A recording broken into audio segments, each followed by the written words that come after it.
Estas lecturas, como decíamos, nos hablan, por un lado, de la generosidad y la confianza en la providencia de Dios.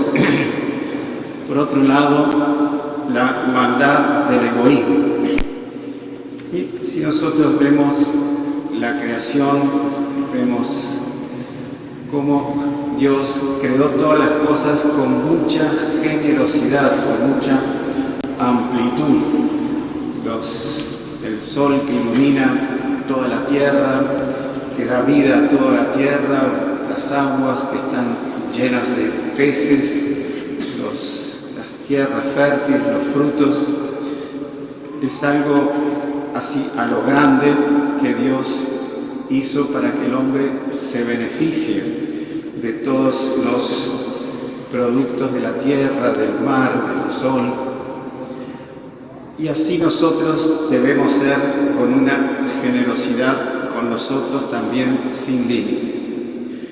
Pero desgraciadamente, después del pecado original, todos tenemos como dice San Pablo, una ley en nuestro cuerpo que está contra el espíritu y que el egoísmo nos hace no ser generosos y solo prever las cosas para nosotros y no importarnos de los otros, del prójimo. Y por eso estas lecturas nos muestran cómo la primera, por ejemplo, la pobre viuda allí en Sarepta. Sarepta es fuera de Jerusalén, fuera de Israel, en que el profeta Elías se tiene que refugiar porque lo quería matar la reina. La reina se llamaba Jezabel, que era, pues se podría decir que un demonio, porque odiaba toda la religión, era fenicia y odiaba toda la religión judía y estaba pervirtiendo a Israel, introduciendo todos los cultos fenicios, a Dios Baal, etc. Y por eso le juró un odio tremendo a Elías, y Elías se tiene que ir corriendo, salir de Israel. Y ya después de haber caminado, creo que fue como 1 o 2 días de camino del desierto, de pronto está muerto de hambre y de sed, y ve a una pobre viuda ir buscando leña, y bueno, le pide que le haga una galleta, un poco de pan. Y la viuda dice, bueno, yo solo tengo harina y aceite para mí, para mi hijo, y después vamos a morir porque está la seca, hacía 3 años que no llovía en toda la zona. Como castigo, Dios había mandado esa seca por todos los pecados de esta Jezabel. Y entonces Elías le dice, el tarro de harina no se agotará, ni el frasco de aceite se vaciará, hasta el día en que el Señor haga llover sobre la superficie del suelo. Entonces, el profeta Elías hace que la viuda tenga confianza en él. Es realmente increíble porque solo tenía para ese día, y ella acepta, recibe una gracia de Dios y hace lo que el profeta Elías le dice. Y ella se fue e hizo lo que había dicho Elías. Comieron ella, él y su hijo durante un tiempo. O sea, Elías se queda viviendo allí en la casa. Si vemos el Evangelio, vemos las dos posiciones.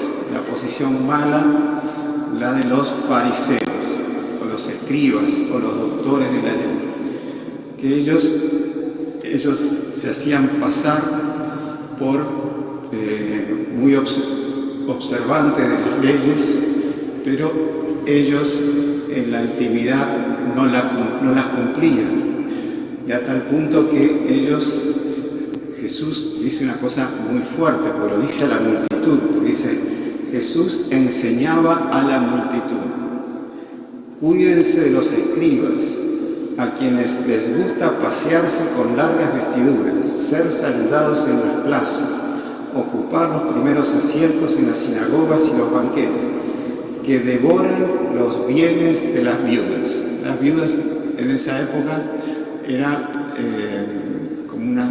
muy indefensas, entonces estos escribas y fariseos las visitaban y vaya a saber qué argumentación le daban para poco a poco iban pasando los bienes de la viuda para ellos y la viuda se quedaba sin nada.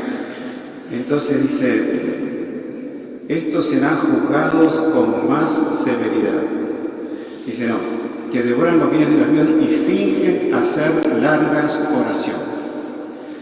Y bueno, Jesús se sienta frente a la alcancía del templo. La alcancía del templo es muy interesante la descripción que Monseñor John hace.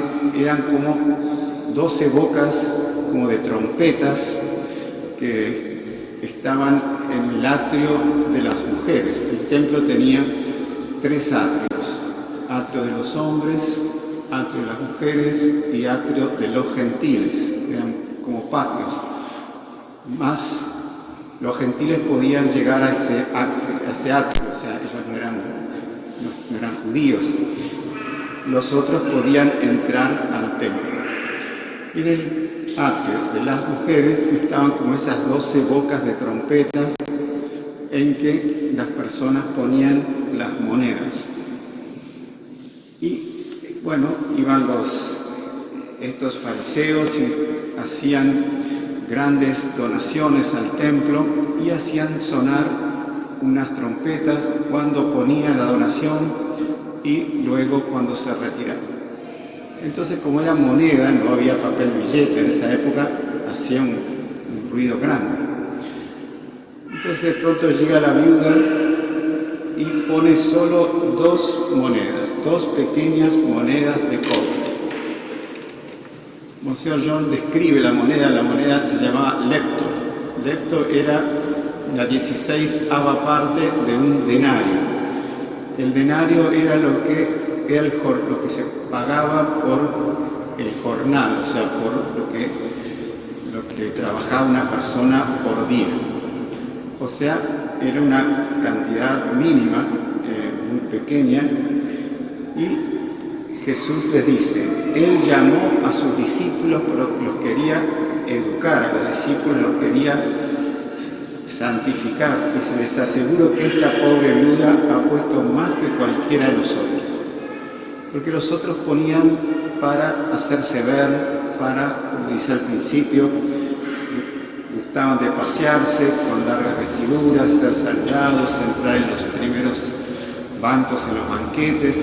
O sea, vivían de su egoísmo y vivían de como que una autocontemplación y en el fondo su orgullo.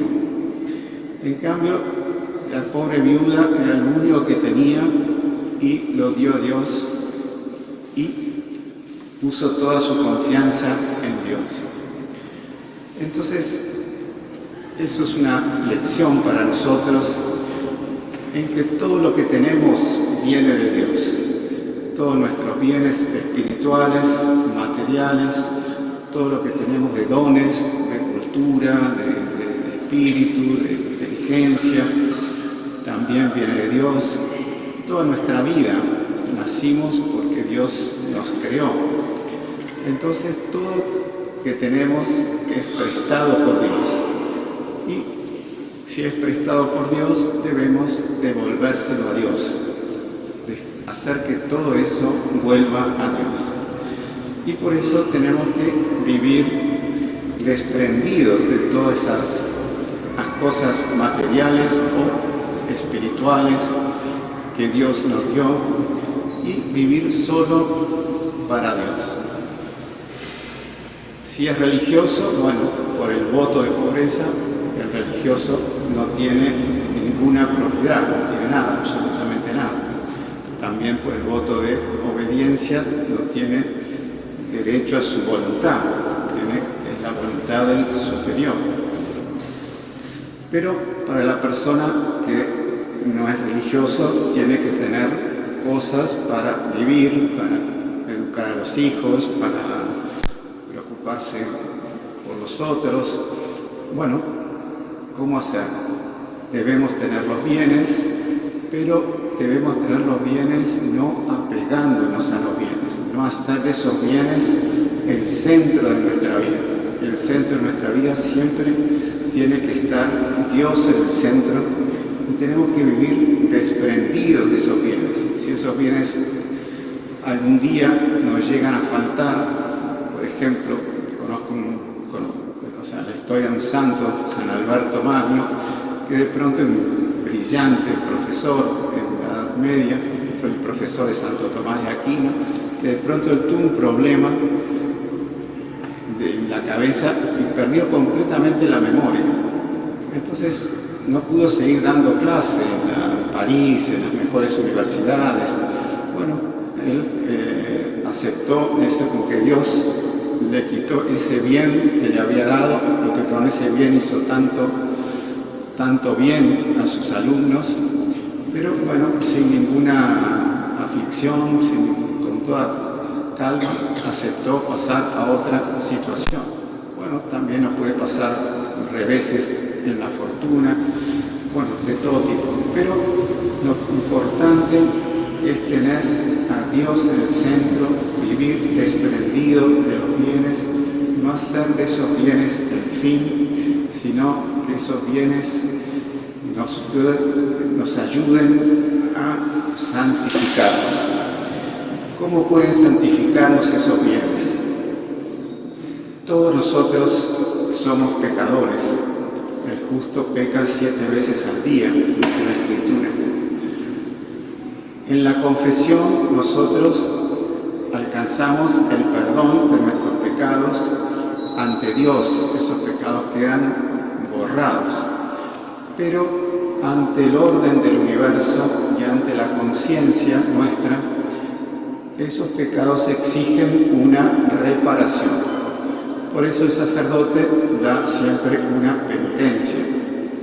Pero es seguro, casi seguro, que esa penitencia no basta para reparar la falta cometida. Y una forma de reparar la falta cometida es haciendo actos de generosidad con otros, ya sea a través de limosnas, ya sea a través de dar un buen ejemplo, a través de dar un buen consejo, a través de un auxilio que nosotros le damos. Y eso además fortifica nuestra vida espiritual. Entonces, tanto la generosidad con el prójimo nos repara nuestros pecados, nuestras faltas, o sea, nuestros días que tendríamos que estar en el purgatorio, y también nos fortalece el espíritu para enfrentar todas las tentaciones. Por eso a la persona egoísta le cuesta más resistir a las tentaciones del demonio, por ese continuo apego que tiene a los distintos bienes. Y era propiamente lo que Jesús quería alertar a sus discípulos, que no caigan en esa maldad de los fariseos. Si vemos la lectura de la carta de los Hebreos, vemos también que muestra cómo Jesús, segunda persona de la Santísima Trinidad, se dio, bajó del cielo para sufrir, para rescatarnos del pecado. O sea, también se puede decir que fue un infinito acto de generosidad para salvarnos a todos de nuestros pecados y llevarnos al cielo. Entonces, si vemos también el Salmo, dice, hablando de Dios, sustenta al huérfano y a la viuda, y entorpece el camino de los malvados. El Señor reina eternamente, reina tu Dios en Sion a lo largo de las generaciones. O sea, Dios está continuamente queriéndonos ayudar y dándonos gracias para el sustento de todo tipo, ya sea espiritual principalmente para salvar nuestra alma, pero también el sustento material. Entonces, en esta liturgia de hoy, pidamos mucho a la Santísima Virgen esa gracia de la confianza en la providencia de Dios, de ser generosos con nuestros prójimos, con nuestros hijos, con nuestras familias. Generosos, uno siempre asocia con, dar dinero, pero sobre todo la importancia de hacer apostolado con los otros, de auxiliarlos espiritualmente, de darles un buen consejo, y que es una cosa que redunda en beneficio de ellos y también es un gran acto para reparar las faltas y para fortalecernos en la virtud y así llegar al cielo.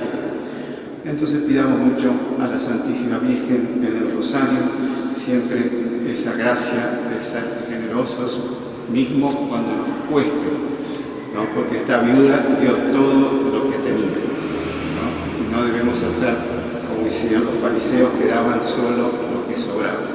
Mismo en esos momentos es cuando conseguimos más méritos para el cielo y reparamos más nuestras faltas y nos santificamos más. Entonces pidamos a la Santísima Virgen esa gracia de la generosidad. Ave María Purísima.